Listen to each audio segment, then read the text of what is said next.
Welcome to Just Hair Me Out, a podcast about love, life, and hair. I'm Barbara. I've spent over 38,000 hours coloring hair.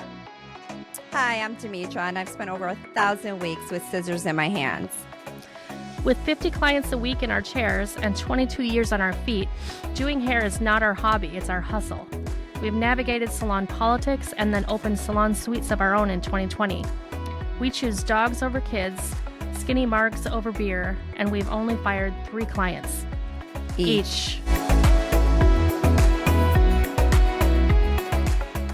Welcome back to Just Hair Me Out. Today we want to talk about how to choose the best hairstylist for you. What do you look for? What do you want to not see in a hairstylist? All these deals. Really quickly though, I wanted to talk about something, revisit, circle back if you will.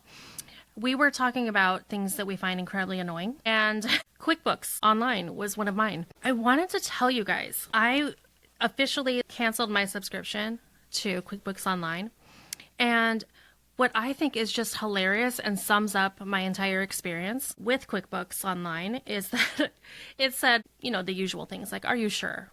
Oh, and you can pay virtually nothing for 3 months if you stay. Then it said there was this whole blank screen for a few minutes, and I was like, what's going on here? Did it do it? Did it not?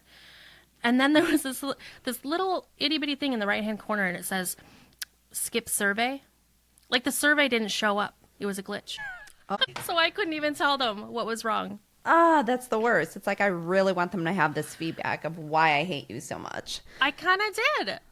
But, it's a little bit funny, and okay, bye-bye. I saved 5 minutes of my day. But in that same vein, it made me think of this other thing, Demetra. So when it comes to beauty supply places, they are not all created equal, just like many things.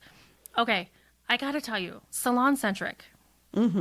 I find that it's so frustrating. Frustrating. If anyone's from the Chicago area or Midwest, you might know some of these suppliers. I think it might be that I'm just really spoiled with Premier, because I've known the rep that we have in the area for over 20 years. Same person. She's awesome. You can text her whenever. She's amazing. Very helpful. And then their website works quite well. And every time you order, it comes the next business day, no matter what. So I'm used to that. And then SalonCentric. Good service. You're used to good service. Yes.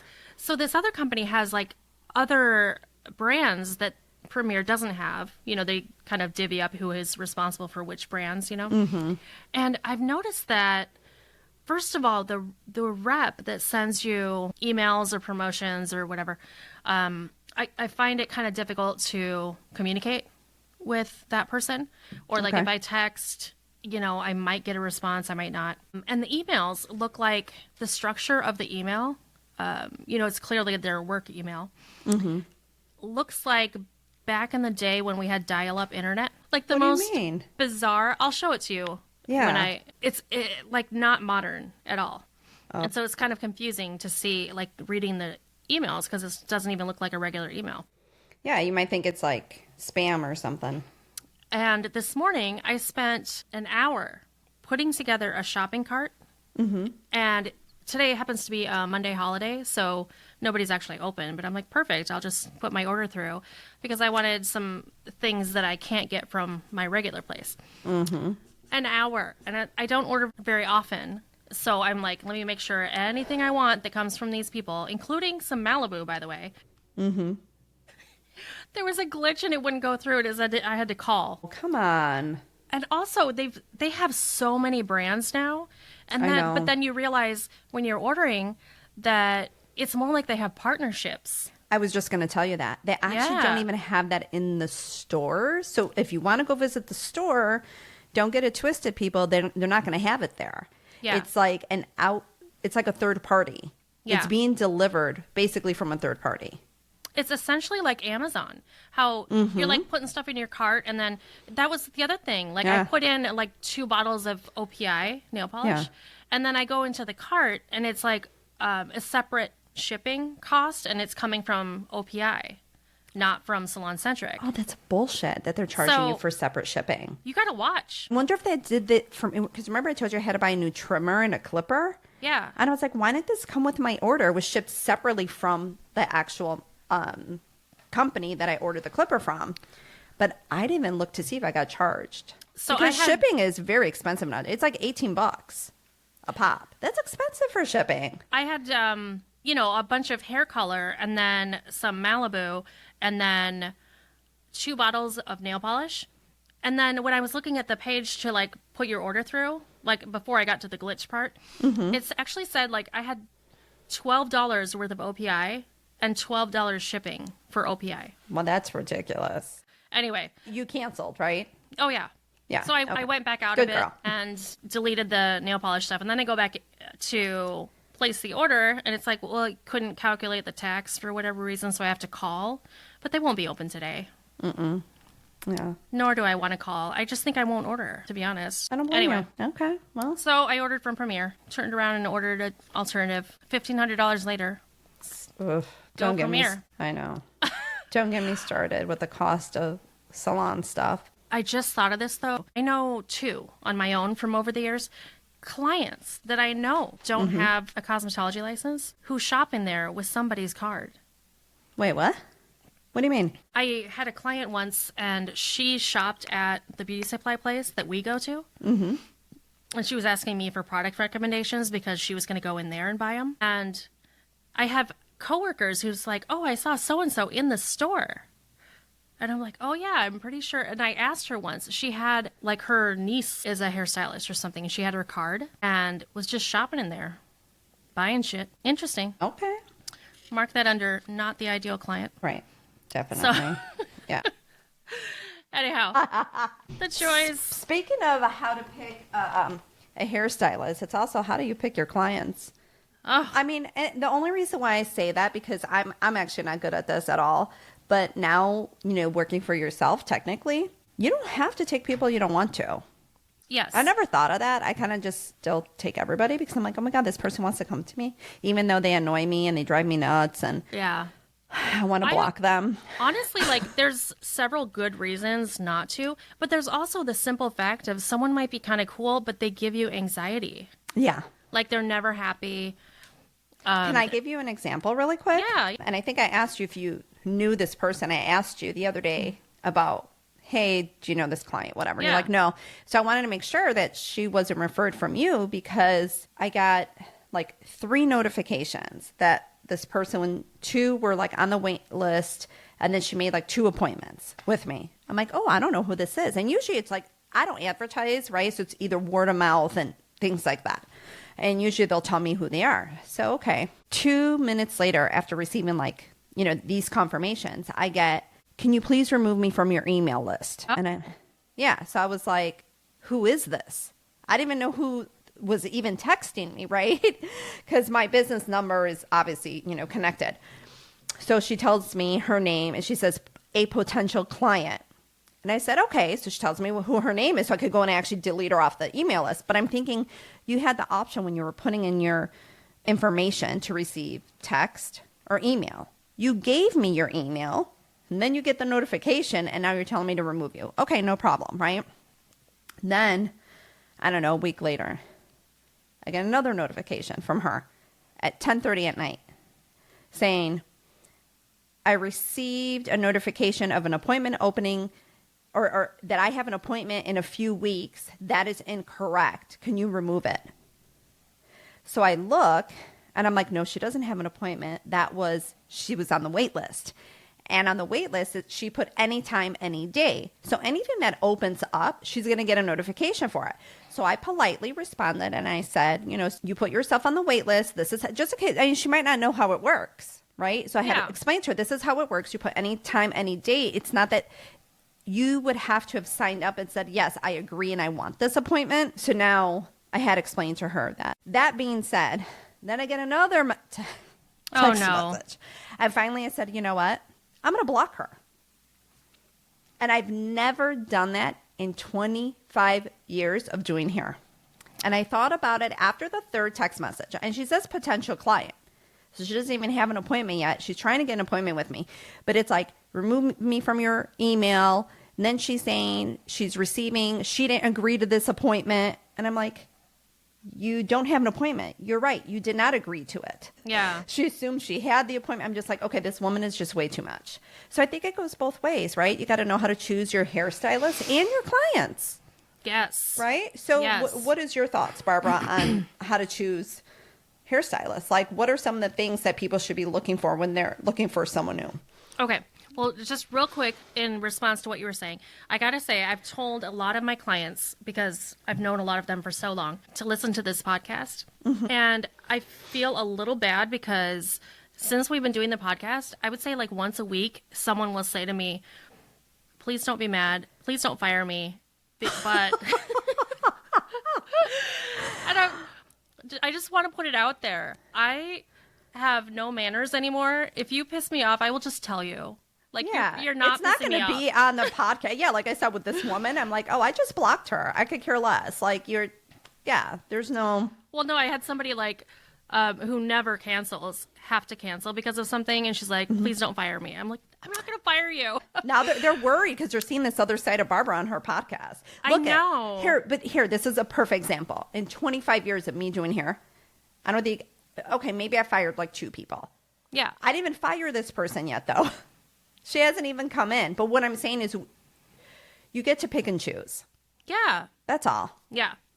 Okay, so we're going to kind of slide in and out of like what's ideal or really problematic for us. Right. But let's talk about like from a client's point of view. I wanted to say that I think Instagram is a way that a lot of people look for a hairstylist now. Mm-hmm. And I'm here to say that's really unreliable.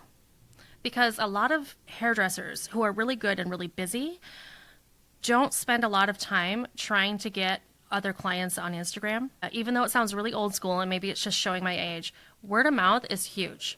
And even if your friends don't have hairstylists that you think would be good for you, if you see somebody out and about who has really awesome hair, ask them where they go. Mm-hmm. Yeah.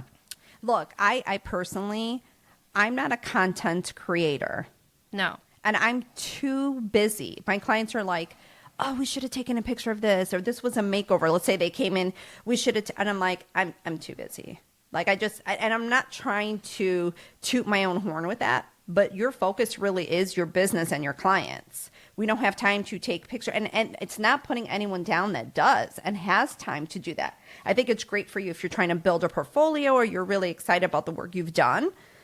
I think it's great that you do it, but I think going back to what you said about being on Instagram, a lot of people are finding, like my client even told me when her daughter got married and they were having the wedding in Miami, that's how she found her hair and makeup person. She just kept scrolling for people in, Florida that did this kind of work and kept checking out their work online, and then set up an appointment for a trial. But I mean, I guess it could work, but at the same time, people that are really, really good are too busy and aren't creating content like that.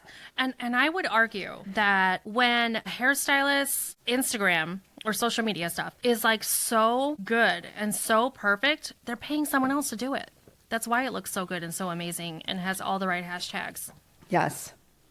Because there's a lot of jokes online about this too, like memes that we find hilarious, because it used to be that you just had to be good at doing hair. And now, if you're coming up and becoming a hairstylist, you're supposed to be a photographer, a social media mogul. You have to be really good at Canva. There's like all these other things. And it's like, whatever happened to just doing hair? Yes, but exactly. No, it's like you have to wear multiple hats. But if you think about it, if you're really experienced and you're in high demand, and you're working 40 hours a week on actually doing hair, who wants to spend another 20 hours trying to make content so that you look relevant online? Like Demetra said, there are some people out there that do both and do everything, or maybe they have a partner that helps them out. Mm-hmm. But I've seen it also where somebody goes to a hair professional and is kind of like underwhelmed because the social media was so on point. But that's because they pay someone a lot of money to do it. So your expectations might not really be met because you're getting a false hope, basically. Yeah, somebody who's in marketing is using ChatGPT to create the perfect content for, Right. Anyway. Yes. So word of mouth. That's what I'm going with that one. And with Instagram, just be a little bit acquisitive of the content in there and see if it seems like a real regular person or if it looks like anything that's too professional. If you're going to someone that's in a suite, if it look, I mean, just for me, if it looks too professional, then you know something's off.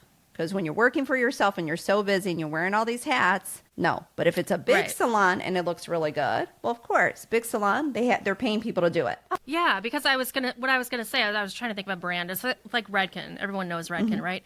So if someone seems like they are the artistic director of Redken, they're not at home like coming up with great social media posts. Like they just don't give a shit.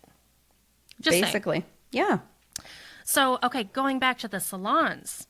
Yeah. I want to say, because we've talked about this and also complained about it a lot, if somebody has a really unpredictable schedule, like say you have a career where you're like on call half the time, you should go to a big salon.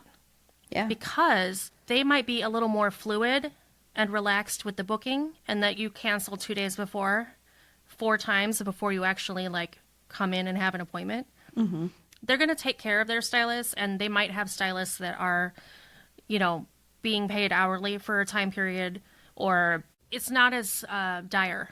Right. So you'll be able to get in.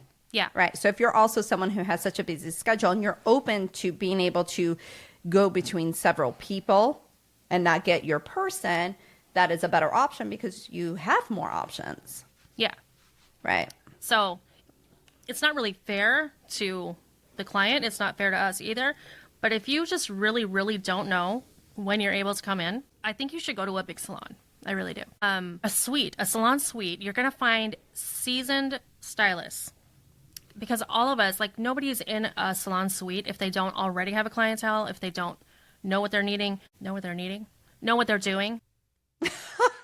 I'm just sitting here staring at you. I'm like zoning out, like, but I knew exactly what you meant. So I was just, yeah. Because also it's common knowledge where like if you're kind of coming up in doing hair, people will work at a bigger salon probably because they want the more senior people, like they want to ask their advice, you know, on a daily basis. You know, because until you've seen one of everything once, like how do you know all the different scenarios that come up? Oh, and I wanted to say, I think that if somebody is doing hair out of their house, that is the only time it is ever acceptable. Not that they're going to say yes, but acceptable to barter or ask for a discount. And let me tell you why. You're not going to do that to the salon receptionist at a salon. The prices are the prices are the prices. But in suites, I feel like people aren't totally understanding yet that is very different having a salon suite than doing hair out of your home or like on the side. Right. It's definitely not, even if you work part-time, it's not a part-time gig if you have a salon suite because we're like serious, it's a serious business. And yes, it's real. Had a situation come up where somebody asked me if they could pay me with DoorDash credits. You're fucking kidding me, right? No. DoorDash credits. And then I was talking about this with a whole group of people, like salon suite owners. Yeah. And this one girl was saying she had a client actually say she wanted to pay with a store credit. Like, you know how they can do a little card for if you return stuff to Home Depot. It's like, okay, so the nerve of people. Like, I know. On. I mean, seriously, these people weren't kidding, right? This is like legit. No. This is legit. Wow. And it's like, I try to be really open-minded and not get mad about questions, but that's like a question that makes you kind of mad. Yeah, well, because it is kind of disrespectful to the fact that they're not taking you serious as a professional. Yeah. I mean, I'm sorry. What business do you go into and say, hey, can I pay you with DoorDash credits? Yeah. Well, I mean, people, I think, need to be understanding that, like, it's the same as, like, going to a dentist or a private practice or, you know, all these different things where you don't ask for a discount and the business works on money, like real money. So how they take payment is not going to be, I have 4 donkeys. Can you cut my hair? You know? Yeah. Yeah. It's just like a little insulting. No, I did have someone ask me the other day because she likes to wear her hair curly. She's like, is the price still the same if I just want to leave with wet hair? And I know we did, you know, an episode on this already. And I'm like, that's my price. If you choose to leave with wet hair and not want me to style it for you, you know, I don't discount my work, right? Right. So it's my stuff is a la carte, but that's the haircut price. If I'm choosing to dry you. Yeah. Complimentary. Right. It's not included in the price, quote right. unquote. Yeah. I just don't get it. If we're out of your price range, just don't come. Yeah. Like, would you go to the Ritz and ask for a motel pricing? Well, it'd be kind of like asking the hotel, like, do you have any rooms left open? Because I would like to haggle. Right. Like, I have $100. What can I have? You know? Right. Basically. It's kind of like. But it might not be worth it for them. I think a lot of it, too, comes down to hairstylists that don't have set pricing either. Because I had a client that came to me once and she's like, I don't know, I used to go to this person and I never knew what the price was going to be. And I said, what do you mean? I said, well, were you getting different services? She's like, no, same as you. Come for my weekly blow dry. Every third time was a color, and every sixth time was a color and cut. Right? So like, she was very scheduled on herself, but she's like, every time it was different. Like one time it would be $50 for blow dry, and another time would be $85. And like she would always be on her phone trying to tally things up, and it was never the same. So I think people also feel like when you're not getting consistency, right, on your pricing, then they feel like, well, maybe I can ask, because maybe they dealt with a hairstylist like that before. So we're not saying to be bitches or be mean to people. We're also saying, like, we understand you might have been in a different situation, but what we're saying is if the price is the price and it is there, if it says and up, get the pricing in your consultation. Please try not to be disrespectful, because we are professionals and it is a business. Yes. And I would say, something in my mindset, and I don't know if it's correct, but I've always been of the mindset that when it comes to more luxury services, like, you don't really talk about the price. And it doesn't mean like I don't want to. It's just like a lot of people don't want you to bring it up and they just really don't care. So if you do care, just ask what the price is before we start. I mean, I'm totally cool with that. Oh, yeah, me too. I'm transparent. My stuff is very transparent. Very cut and dry. My shit doesn't change. No pun intended. Right. One other thing, I would say some people, I think, really want to go to a hairstylist based on like personality type and who they like talking to. Mm-hmm. And I think that's cool too. And that's harder to like know before you go in and try. Yeah, I think, if you vibe with someone, that's also important. And besides getting a great service. But I think having a good verbal communication and just enjoying your time being there and it's being well spent is also going to help. Because if you're going to someone and they're a great colorist or hairdresser, but you feel uncomfortable in their chair because the communication isn't there, but you love your hair, would you still go back? Maybe. I mean, it depends, right? Like we used to work with this one girl. She was a mute. She wouldn't talk at all. She was a good hairdresser. I'd say average, but so many people stopped going back to her because they just felt weird. They would try to make conversation with her and it would be like yes and no answers. Yeah. So people always felt uncomfortable. So I think having the right vibe with your person and liking them and just even going. I mean, I have some people that don't talk at all and I have some that talk, and when their service is done, they still continue to talk. And that's fine because I'm having a great time too, because honestly, a lot of my social time is with my clients. Yeah, me too. Yeah, and I love it. I love talking with my people. I mean, we have great conversations. So I truly enjoy it. So I think that's important. Yeah. Yeah, you got to like who you're going to. It's a really interesting relationship. I do feel like I've learned the hard way, maybe not to necessarily like hang out and go out with clients. Like, yeah, I don't do that. As much as I even like you, I have one client that I do that with. Yeah. But she became my friend over the years, like a true friend. Yeah. I don't hang out with any of my clients. Yeah. As much as I love them and I want to be their friend, I keep it separated. It's a different relationship. It really is just a different relationship. And it's interesting because, like, I consider you, Demetra, like my really, really good friend. You're my good friend. Well, thanks. Love you. Love you more. But I have clients who, like, I've never had dinner with. I sometimes remember their kids' names, sometimes not. But I know that they've, like, on 2 separate occasions tried to poison their husband. Yeah. And it didn't work. Yeah. You know everything about these people. It's like, man, we've never hung out. I have one client, no joke, she's been with me for 25 years. She's been with me through it all, and I've been with her through it all. We know everything about each other. We've never once hung out with each other. Mm-hmm. Just through Salon. And I know. We know a lot about each other. Demetra and I will tell you how to like drag a body without throwing your back out. Oh, yeah. We hear these things. Okay. Yeah. Someone told us. It's not like we did it. We just heard through the grapevine. Yeah. I also saw a really funny meme the other day where I was like, wow, that's so me. It was saying, it was a guy, and he was saying, don't try your women, especially if your woman is somebody who watches serial killers to relax. I love it. That's us. We love our serial killer shows. I use my skills for good, not evil. Okay, last thing, and I will say, I think a lot of times salon suites are great for this, is if you're looking for a hairstylist that is fast and always on time. I think those are sometimes skills overlooked or not talked about, but they're technically really useful. And I think Demetra and I do both of those. But like if you want your hair done really well and you do not want to be in the salon longer than you need to be because you've got a busy life, that's the best way to go. Someone who's done it like 5 million times. Yep. Well, because suites, I think, we have to be so proficient with our timing.